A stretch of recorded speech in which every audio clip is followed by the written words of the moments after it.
Rahul Rawat is joining me because Rahul, I'm trying to understand the updates coming in. It looks like it was quite a thriller. I couldn't really watch this match, but tell us more. So it happened, there was a 1-1 and then a shoot-off was decided. Yes, Pooja, that's right. In fact, it said, trust me, a lot of people, in fact, Dileep Sidhi, a former legend, former India captain, was here during half-time and we asked him, he said it looked difficult. Reason being, India were reduced to 10 men. So it was 10 men playing against 11 men in a team sport which has 11 players. Rahul, I request you to please stay on with me because joining me right now, Ashok Kumar Dhyanchand on the phone line. What does this moment mean right now? Because it's just the semi-final. Why do you think that Indian hockey team this time has managed to get through? ऐसा क्या effort था? आपको लगता है कि हम आगे बढ़ते जा रहे हैं पेरिस ओलंपिक्स में? जी बिल्कुल ठीक कहा आपने और पूरा देश इस बात को देख रहा है और सुन रहा है किस तरह भारतीय हॉकी टीम ने इस ओलंपिक के पेरिस ओलंपिक 24 में अपनी शुरुआत करी और आज हम क्वार्टर फाइनल मैच में इंग्लैंड को टाई ब्रेकर में 10 खिलाड़ियों के साथ में होते हुए एक इतिहास रचा है।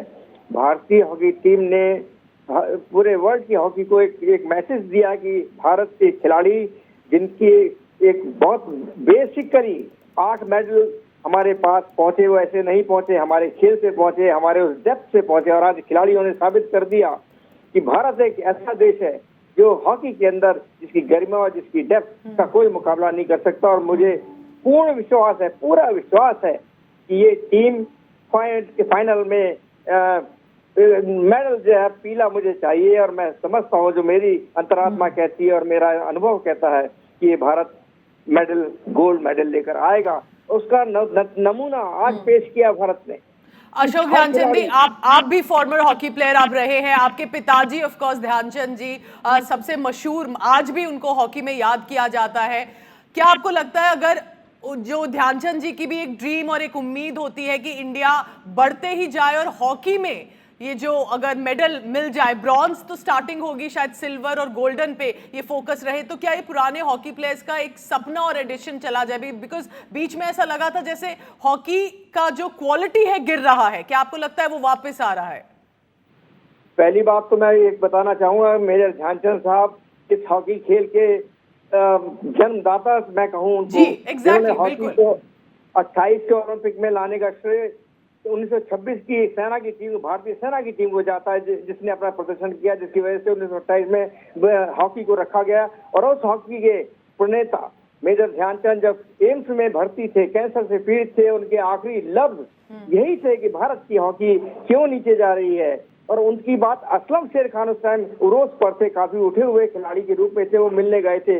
तब उन्होंने कहा असलम ये भारत की हॉकी को हम क्यों नहीं हम जीत पा रहे, हमारी उस हॉकी को क्या हो गया है। तो ये दर्द जो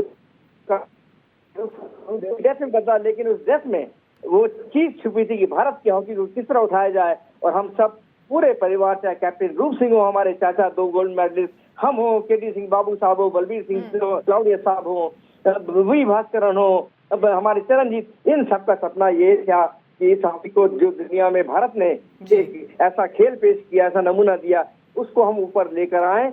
और आज इन खिलाड़ियों की कितनी तारीफ मैं करूं, और मैं चाहूंगा और मैं कह रहा हूं इस बात को कि आज इन खिलाड़ियों ने इतिहास में अपना नाम दर्ज करा लिया है। वो इसलिए कराया है कि हर की जुबान पर इन खिलाड़ियों के नाम है, इनके यादगार खेल का एक पूरा एक सीन इनके दिमाग में है। बस इसी उम्मीद के साथ, इसी एफर्ट के साथ कि आगे बढ़ते जाएं, गोल्ड मेडल इस बार मिल जाए। Thank you so much Ashok Dhyanchand ji हमसे बात करने के लिए। I am also joined on the phone line with Rajpal Singh. He's not only a former hockey player, a former captain of the team, but also an Arjuna Award winner. Rajpal Singh ji is joining me right now on the phone line. Rajpal Singh ji, क्या आपको लगता है इस match में अगर आप देख पाए किस तरह से पहले 1-1 हो जाता है, फिर शूट ऑफ होता है, प्रेजेंस ऑफ माइंड, टेक्निक, ये सब उस वक्त ध्यान रखना कितना जरूरी रहा और क्यों आपको लगता है इंडिया आगे बढ़ती जा रही है आज? देखिए, थ्रू मैच में हमें आज ये शो किया, हमने साबित किया कि इंडियन टीम मेंटली और फिजिकली दोनों फिट है। क्योंकि पूरा मैच हमने फर्स्ट क्वार्टर में हमें रेड कार्ड जो मिला रोहित को, उसके बाद 10 प्लेयर के साथ खेले। पूरा मैच डोमिनेट करते रहे, लेकिन जो स्ट्रेटजी थी कि हमने डिफेंस जो बेहतरीन करनी, बहुत अच्छी डिफेंस की, और जितना डिफेंस को चाहिए था उससे ज्यादा जो फॉरवर्ड लाइन है वो भी डिफेंस में आके हेल्प कर रही थी। और पूरा मैच जो मेंटली जो खेला, जो माइंड गेम थी इंडिया की, मुझे लगता है वो बहुत बेहतरीन थी। उसके बाद टाई ब्रेकर पे मुझे श्योर था कि श्रीजेश 2-3 सेव कर लेगा, तो श्रीजेश ने वही किया। और जो हमारे जिन्होंने गोल किए हैं, मुझे लगता है बहुत स्किलफुल थे जो गोल थे हमारे 4 के 4, तो उसी का रिजल्ट है। और मुझे लगता है कि ये एक वेल तो आपको लगता है कि गोल करना तो एक टेक्निक होती है, लेकिन गोल बचाना दूसरी टीम से आए वो भी है, और इसीलिए श्रीजेश को इस बार भी क्रेडिट उतना ही जाता है। उनका कैसे देखेंगे, उनका कंट्रीब्यूशन इस मैच में? देखिए, हॉकी में ये कहा जाता है कि जो स्ट्राइकिंग लाइन है, जो फॉरवर्ड लाइन है, वो मैच जिताती है, लेकिन डिफेंस जो है वो टूर्नामेंट जिताती है। तो आज हमने बता दिया कि हम इस टूर्नामेंट में ओलंपिक के दावेदार हैं। 10 प्लेयरों के साथ भी हमने अच्छी डिफेंस की है, उसके साथ अटैक भी किए हैं, टाई ब्रेकर तक मैच लेके आए हैं, और बहुत काम कूल होके हमने गोल किए उसके बाद। Thank you so much, Rajpal Singh ji, for talking to India today. I want to go back to Rahul on this. Rahul, I understand that, and I apologize because, of course, you could see that these legends were on the phone line. You were talking about 10 players versus 11. That's, I think, what many people may not realize. Tell us how important, what kind of significant is 10 against 11? 10 players against 11 players, and also Pooja, the player who was shown the red card was Amit Rohidas. He is the best defender at the moment that India has, and he plays a very crucial role as well because he's a very good rusher. When it comes to penalty corners, you know, when the opposition is taking a penalty corner, he's one of the rushers, and he's India's leading rusher. So that's one thing. The way this Indian team played, and if somebody who's seen this match would realize that because of these, India was handicapped because of the red card that was handed to Amit Rohidas. So what happens is majority of the game was played in the Indian half. The Indian defense was under relentless pressure, and hats off to that man who is under that cage. P.R. Shrijesh. He is brilliant. He stood like a rock there, and there was nothing that could go past him. And the moment that match entered into a shoot-off, it seemed, and his mere presence under that cage, would actually force the opposition will actually put them under pressure because it's very difficult to go past him. And the Indian defense was rock solid. I remember, nice. The pool that India was in initially. It had 6 teams. It had the Olympic champion, it had the Olympic silver medalist, and India, of course, were the Olympic bronze medalist. So it was a very tough pool.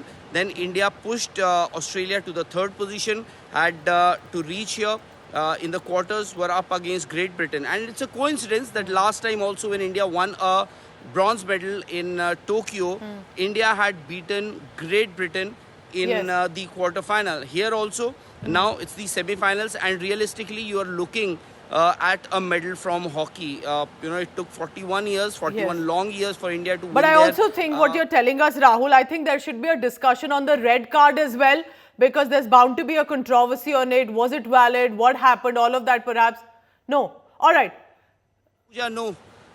Pooja, no, there is no, just to make things clear, there is no controversy. So he was handed that red card because of dangerous play, and that was rightly so. There's no controversy over it. It was part of the rule. So here's hoping, Rahul, because you're there on the ground to catch all the excitement, that it would be now the next step is the bronze medal, but it also means that the competition is also going to get tougher. All eyes will now be on the hockey team at Paris Olympics.